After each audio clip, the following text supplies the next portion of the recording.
जय हिंद साथियों, स्वागत है आपका हमारे इस यूट्यूब चैनल में। साथियों, बात करेंगे यूपी पुलिस भर्ती 60,244 के बारे में।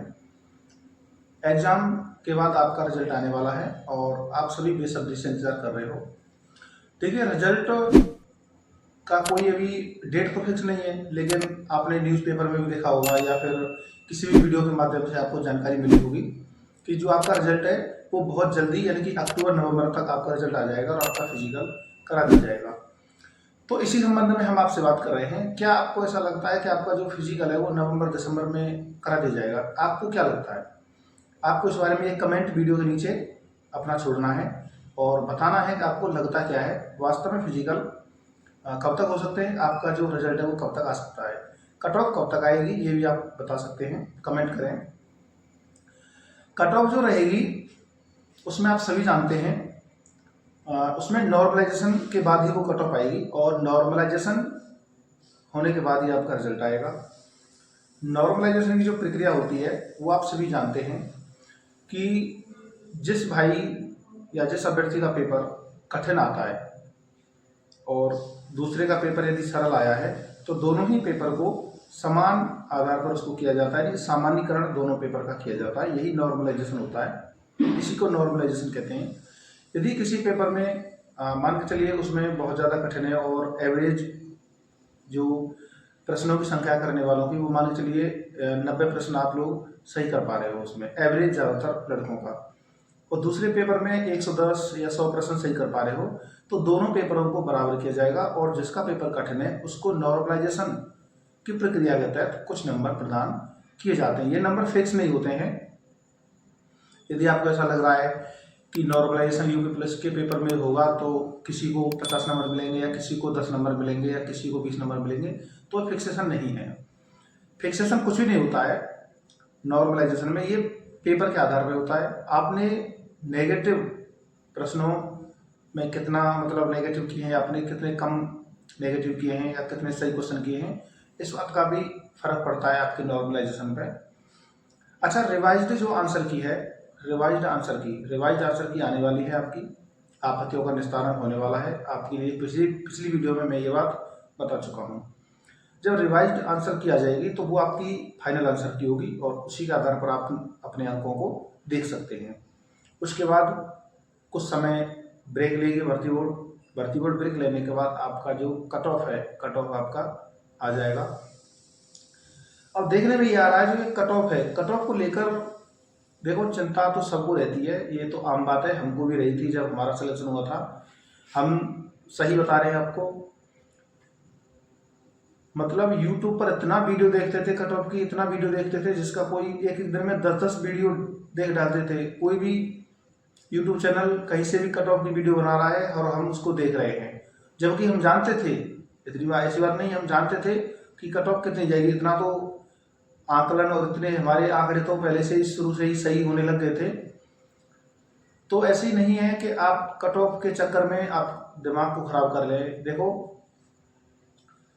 जॉब रोजगार बहुत जरूरी है सबके लिए, और रोजगार जरूरी है इसीलिए आपने आवेदन किया और उसके बाद आप एग्जाम देने गए। तो कट ऑफ की चिंता तो रहेगी। ये कहते हैं कि भाई चिंता नहीं करनी चाहिए, ऐसा होगा नहीं, चिंता तो रहेगी। चिंता आपको भी होगी, मुझे भी होती है और सबको चिंताएं होती है। हाँ, चिंता का मतलब ये नहीं है कि आप इतनी चिंता करो जिससे कि आपका दिमाग ही खराब हो जाए या दिमाग के तार ही हट जाएं या आप बॉड्रेशन में चले जाएं या आप टेंशन में चले जाएं। इतना आप चिंता नहीं करना कट ऑफ को लेकर। जो भी आपके नंबर हैं, चाहे 170 हैं, चाहे 180 हैं, चाहे 190 हैं, यदि 175 से आपके नंबर ऊपर हैं, ओबीसी और जनरल, मैं ओबीसी जनरल की बात कर रहा हूँ, यदि आपके 175 और 180 से ऊपर हैं तो आप अपनी दौड़ शुरू कर दें।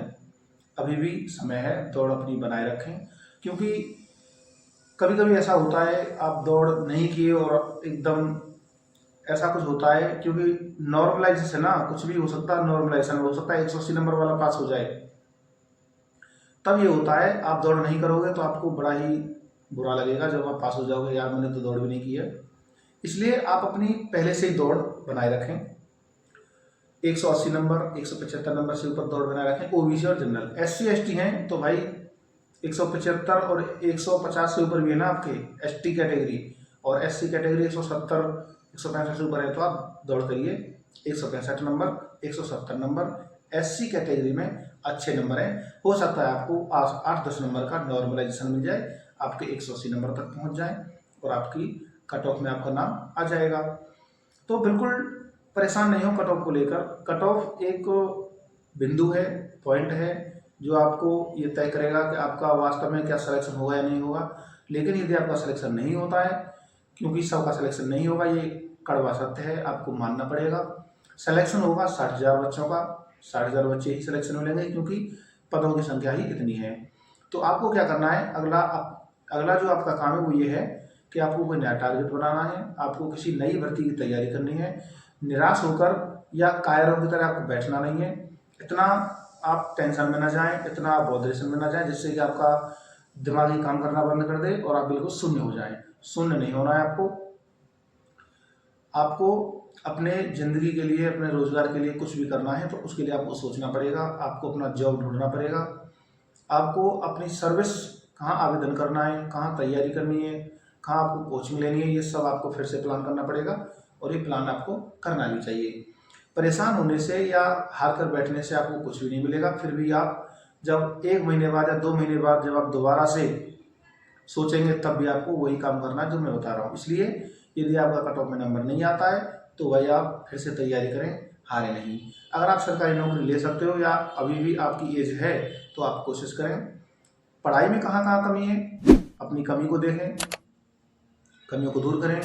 जो भी टॉपिक्स आपके वीक हैं, कमज़ोर हैं, उनको आप सीखने का प्रयास करें। तो ऐसी बात नहीं है कि आपको सरकारी नौकरी नहीं मिल सकती। यदि आप कोशिश करेंगे तो सरकारी नौकरी आपको 101% मिल जाएगी। लेकिन फिर भी नहीं मिलती है, कोई ऐसा कारण हो सकता है, आप नौकरी न लग पाए, हो सकता है आपकी कोई सब्जेक्ट इतनी कमज़ोर हो कि आपकी पेपर में दिक्कत हो रही हो, तब आपको कोई प्राइवेट जॉब अच्छी से देखनी है। लेकिन जीवन में हार नहीं माननी है। कोई भी डिप्लोमा आप कर सकते हैं, उसके लिए ऐसी बात नहीं है कि आप डिप्लोमा नहीं कर पाएँ। कोई भी अच्छा सा डिप्लोमा करें जिससे कि आपको 20-25 हज़ार रुपये कहीं भी मिल जाएँ। आपका परिवार है, आपका घर है, अपने परिवार का ध्यान रखें, क्योंकि आपके परिवार वालों ने, आपके माँ बाप ने आपका ध्यान रखा, आपको बड़ा किया, आपका पालन पोषण किया, आपको पढ़ाया लिखाया और इस काबिल बनाया कि आप दूसरे शहर में जाकर एक जॉब देख सकें।